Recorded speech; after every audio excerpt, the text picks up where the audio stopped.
লেগেছে পরিবর্তনের হাওয়া, তারুণ্যের জাগরণে বিশ্ব দেখছে নতুন এক বাংলাদেশ। নেতৃত্বে সব নতুন মুখ, যেখানে অভিজ্ঞ আর তারুণ্যের দারুণ এক সেতুবন্ধন। আছে সব মতাদর্শের মানুষ। এই নেতৃত্বের কাছে এদেশের মানুষের চাওয়াটা যে অনেক, শান্তি শৃঙ্খলা, মৌলিক অধিকারের সুষম বন্টনের প্রত্যাশা নতুনভাবে জেগে ওঠা বাংলাদেশের প্রতিটি মানুষের। ক্রীড়াঙ্গনও এর বাইরে নয়, একটা জাতিকে বিশ্ব দরবারে তুলে ধরার দারুণ এক মাধ্যম।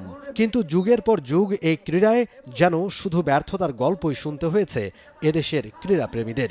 এমন বেহাল দশা থেকে ক্রীড়াঙ্গনকে বাঁচাতে একদল তরুণের আর্তনাদ।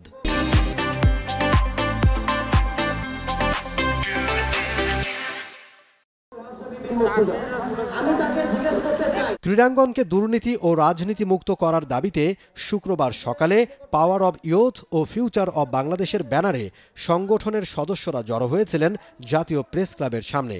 সেখানে ৭ দফা দাবি তুলে ধরেন তারা। আমরা অবশ্যই এটা চাই যে সামনে এই ধরনের কোনো খেলোয়াড় যেন খেলোয়াড় থাকা অবস্থায় সে যেন রাজনীতির সাথে এইভাবে সম্পৃক্ততা না পায়, এই জিনিসটা আমরা আর পরে আগামী প্রজন্মে চাই না। আমরা এই কারণে সাকিব আল হাসান, মাশরাফি এবং সংশ্লিষ্ট আরও যারা আছে ক্রীড়ার সাথে জড়িত, আমরা তাদের সবার অপসারণ চাই। তাদের অপসারণ অলরেডি হয়ে গেছে এবং আমরা এই ধরনের রিপিটেন্স আর দ্বিতীয়বার চাই না। যেহেতু নতুন সরকার গঠিত হয়েছে, আমরা জানি এই সরকারে আমাদের এই ছাত্র জনতা যারা ছিল তাদের থেকে 2 জন প্রতিনিধি আছে। সুতরাং তাদের কাছে আমরা যেটা বলতে চাই যে এখন থেকে এই ধরনের ব্যক্তিত্ব যারা থাকবে আমরা তাদের কাছে আবার দাবিও জানাবো যে তাদেরকে যেন এখানে এই ক্রীড়াঙ্গন থেকে নিষিদ্ধ করা হয় এবং ভবিষ্যতে এই ক্রীড়াঙ্গনে যেন যুব সমাজ এবং ছাত্র সমাজ, কারণ যারা খেলা শুরু করে তারা কিন্তু ছাত্র বয়স থেকেই খেলা শুরু করে, তো এই ছাত্র সমাজকে প্রপার স্কাউটিং এবং নার্চারিংয়ের মাধ্যমে যেন অ্যাকচুয়ালি ট্যালেন্টগুলোকে তুলে নিয়ে আসা হয়। শুধু চাকরির ক্ষেত্রে নয়, ক্রীড়াঙ্গনেও যেন মেধার সর্বোচ্চ মূল্যায়ন করা হয়, জোরালোভাবে সেই আহ্বান তুলেছেন তারা। যারা এনে দুর্নীতিবাদ আছে, করপ্টেট আছে, তাদেরকে বের করে স্বচ্ছ জবাবদিহিতা একটি আমাদেরকে ক্রীড়াঙ্গন বাংলাদেশকে উপহার দিবে। যারা অরিজিনালি মেধাবী এবং যাদের আসলেই চান্স পাওয়া উচিত, তারা যাতে ভবিষ্যতে চান্স পায় এবং বাংলাদেশকে ইন্টারন্যাশনাল বা আন্তর্জাতিক অঙ্গনে ভালো মতো রিপ্রেজেন্ট করতে পারে, তারা যাতে আমাদের গর্বের কারণ হতে পারে, এটাই আমরা চাই।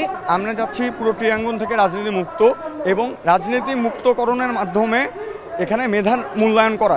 দেশের ক্রীড়াঙ্গনে আর কখনোই যেন রাজনীতি বাসা বাঁধতে না পারে, কোনো রকম ষড়যন্ত্রের শিকার না হয় ক্রীড়া ফেডারেশন ও অ্যাসোসিয়েশনগুলো, সে ব্যাপারে নীতি নির্ধারকদের দৃষ্টি আকর্ষণ করেন সংগঠনের কর্তারা। Momin Rohan, T sports, Dhaka. For more updates, subscribe to our YouTube channel and click on the bell icon. Follow us on Facebook and Instagram. Download T Sports app to enjoy exciting games and highlights. Visit tsports.com.